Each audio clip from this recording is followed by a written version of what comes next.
Welcome to Care Coordination and Interoperable Health IT Systems, supporting patient-driven care coordination. This is Lecture B, which will present patient preferences for information sharing. This unit will cover the following learning objectives. 1. Explain the importance of patient-driven care coordination. 2. List ways a patient can use technology to drive care decisions. And 3.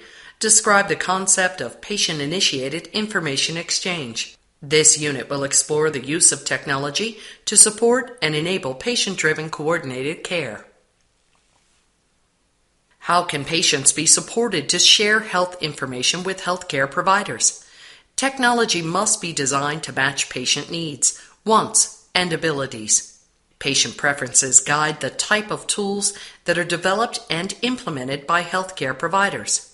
In addition, preferences guide how information is shared with patients.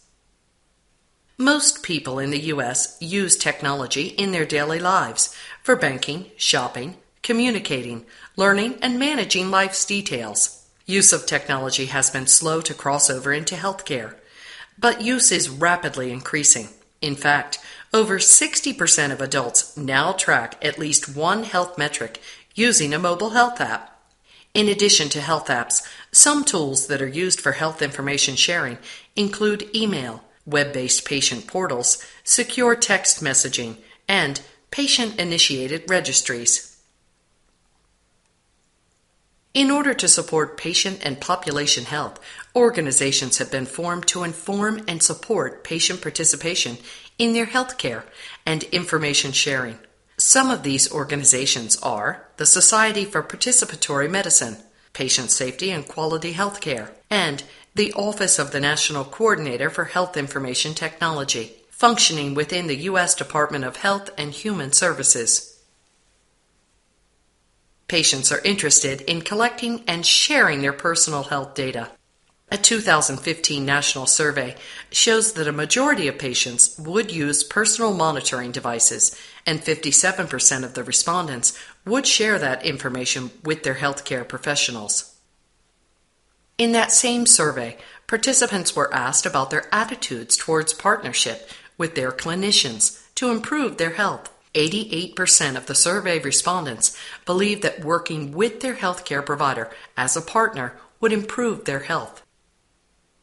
The use of the patient portal and other health information sharing technology allows the patient to choose who and how to share information with family and friends. Although race and financial status had an insignificant impact on information sharing, there were differences in information sharing preferences by age.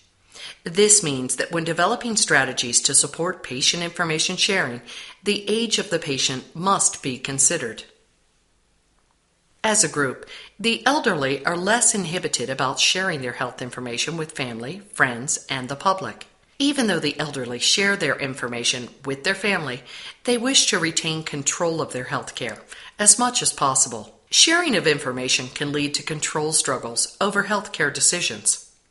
For the elderly, the information sharing and health management process should remain fluid as the elderly's condition and self-management abilities change. There is an inability to adjust the level of health information that is shared with family, as most current PHRs and patient portals often have a broad-based, all-or-nothing approach to sharing. Adults are more engaged in using health information technology and are comfortable with tracking and sharing information with their healthcare team.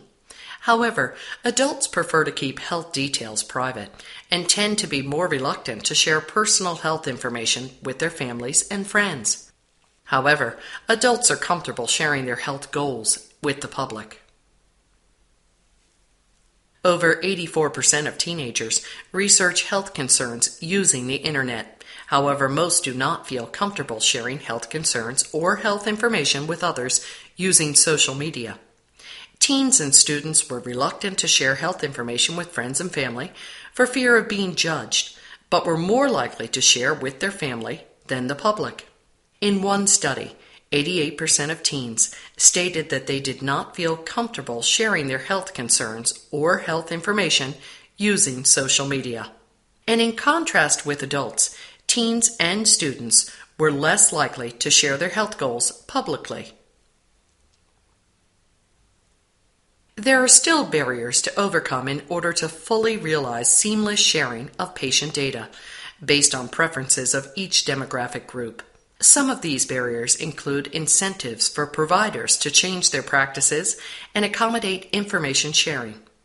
Physicians practicing under the physician-directed care model may view information sharing as a challenge to their authority, thus inhibiting information sharing.